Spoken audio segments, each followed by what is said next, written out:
نحمده ونصلي على رسوله الكريم أما بعد فأعوذ بالله من الشيطان الرجيم بسم الله الرحمن الرحيم رب اشرح لي صدري ويسر لي أمري واحلل عقدة من لساني يفقهوا قولي۔ باندی کا جو تصور ہے وہ یہ ہے کہ قدیم زمانے میں جیسا کہ آپ جانتے ہیں کہ ہر علاقے میں غلاموں کا رواج رہا، جیسے جانور بکتے تھے نا تو پرانے زمانے میں انسان بھی بکا کرتے تھے۔ اسلام نے آ کر اس پر پابندی عائد کر دی اور اس کو کبیرہ گناہ قرار دیا گیا کہ انسانوں کی کوئی خرید و فروخت ہو۔ آج بھی آپ دیکھیں کتنی مہذب دنیا، لیکن کڈنیپنگ ہوتی ہے، بچوں کی خرید و فروخت کے سلسلے چھپ چھپا کے جاری رہتے ہیں، عورتوں کی خرید و فروخت ہوتی رہتی ہے۔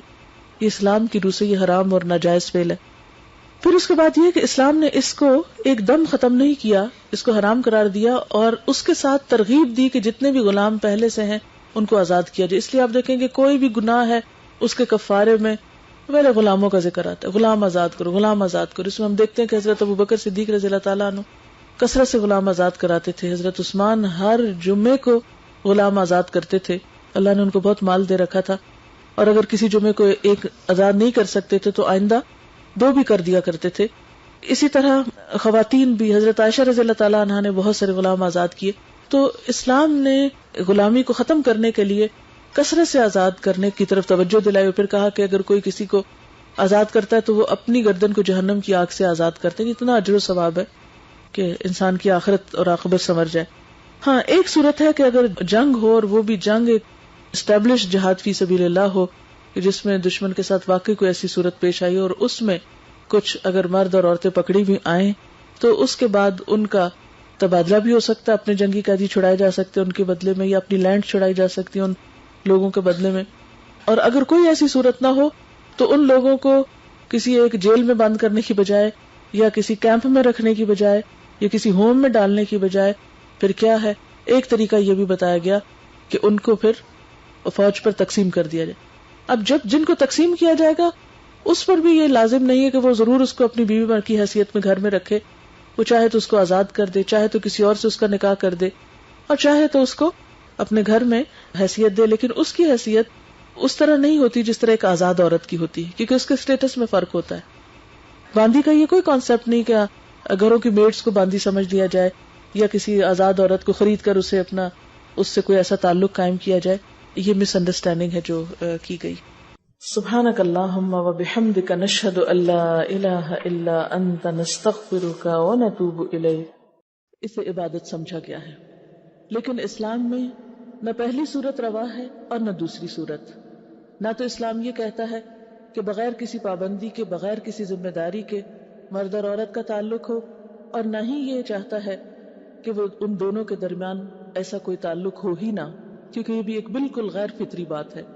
ان دونوں انتہاؤں کے درمیان میں اعتدال کا راستہ ہے، اور وہ اسلام کا راستہ ہے، اور وہ کیا ہے کہ مرد اور عورت کا باہم تعلق ایک قانون کے تحت حقوق اور فرائض کی ادائیگی کے ساتھ اور کچھ ذمہ داریوں کی ادائیگی کے ساتھ ہو۔ پہلے نظریے کو اگر ہم دیکھیں کہ مرد اور عورت کے درمیان کوئی قانونی معاہدہ نہ ہو اور اس کے بغیر دونوں ایک دوسرے کے ساتھ رہے، جب تک دل چاہے ساتھ رہے، اور جب دل بھر جائے وہ ایک دوسرے کو چھوڑ جائیں، یہ طریقہ انسانیت کا طریقہ نہیں ہے۔ یہ طریقہ جانوروں میں ہم دیکھتے ہیں کہ ان میں کپلز بنتے ہیں۔ سبسکرائب کیجیے ہمارا چینل اور دبائیے اس بیل آئیکن کو تاکہ آپ کو ریگولر نوٹیفیکیشنز اور اپڈیٹس مل سکیں۔ میٹنگ ہوتی ہے، بچے پیدا ہوتے ہیں، بچے اپنا آپ کچھ سنبھالنے کے قابل ہوتے ہیں تو وہ ایک دوسرے کو چھوڑ دیتے ہیں، اور اگلے سیزن میں وہ کپل الگ ہونے کے بعد کہیں اور کپل بن سکتے ہیں۔ جانوروں میں تو یہ طریقہ ہو سکتا ہے لیکن انسانوں میں نہیں۔ اور جانوروں میں بھی ہم دیکھتے ہیں کہ جب کپلز بنتے ہیں تو جب تک بچے اپنے پاؤں پہ کھڑے نہیں ہو جاتے، اپنی غذا، خوراک، رہائش کا خود انتظام کرنے کے لائق نہیں ہوتے، اپنے آپ کو سنبھالنے کے لائق نہیں ہوتے، اس وقت تک وہ اکٹھے ہی رہتے ہیں، مل کر اپنی ذمہ داریاں نبھاتے ہیں۔ لیکن انسانوں میں بسا اوقات آزادی کے نام پر ایسی صورتحال دیکھنے میں آئی ہے کہ عموماً سارے کا سارا بوجھ عورت کے سر پہ ڈال دیا جاتا ہے، وہی بچے کو پیدا کرے، وہی جنم دے، وہی اس کی جدائی پھر برداشت کرے کہ اسے کہیں کسی جھولے میں چھوڑ آئے یا اپنے پاؤں پہ جس طرح چاہے کلہاڑی مارے۔ لیکن اسلام اس چیز کا سخت مخالف ہے. نکاح کے مقابلے میں ایسی صورتحال سفاح یا زنا کہلاتی ہے. زنا اسلام میں حرام ہے، کبیرہ گناہوں میں سے ایک گناہ ہے. کیوں؟ اس لیے کہ نکاح کے بغیر جو تعلق باہم وجود میں آتا ہے اس میں کوئی بھی دوسرے کی پوری طرح ذمہ داری قبول نہیں کرتا. اس معاہدے کے اندر دو بڑے فریق ہیں، ایک طرف عورت ہے اور دوسری طرف مرد ہے. اسلام میں جب نکاح ہوتا ہے تو اس موقع پر اللہ تعالیٰ کو بھی گواہ بنایا جاتا ہے، اور گواہ بنا کر اس بات کا عہد کیا جاتا ہے کہ ہم ایک دوسرے کے حقوق و فرائض ادا کریں گے. اور اس کے ساتھ ساتھ بندوں کو بھی گواہ بنایا جاتا ہے، کیونکہ اسلام میں خفیہ نکاح نام کی کوئی چیز نہیں. اس کا اعلان کرنا پڑتا ہے، شادی کے موقع پر گواہ ہوتے ہیں، ولی ہوتا ہے. یہ ساری صورتحال اس لیے کہ دونوں کو ایک دوسرے کے حقوق ادا کرنے کے لیے پابند کیا جائے.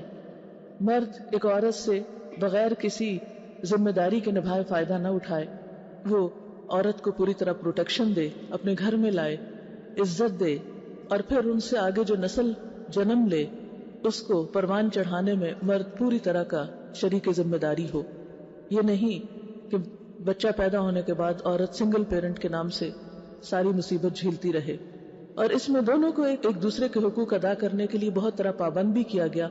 ہاں، ان سارے احکامات اور ہدایات کے باوجود اگر کوئی ان ذمہ داریوں کو نہیں نبھائے تو قیامت کے دن جیسا کہ آپ سب جانتے ہیں کہ اللہ تعالیٰ اپنے حقوق کی کمی بیشی کو تو معاف کر دیں گے، لیکن بندوں کا حق اگر کسی نے نہیں دیا، حقوق العباد میں کوئی کوتاہی کی، ایک دوسرے پر اگر کوئی زیادتی کی، ایک دوسرے کے ساتھ بے وفائی کی، یا ایک دوسرے پر ظلم و ستم ڈھایا، یا دوسرے کی ذمہ داری پوری نہیں کی، یا اس کو کسی بھی طرح ستایا، تو یہ وہ تمام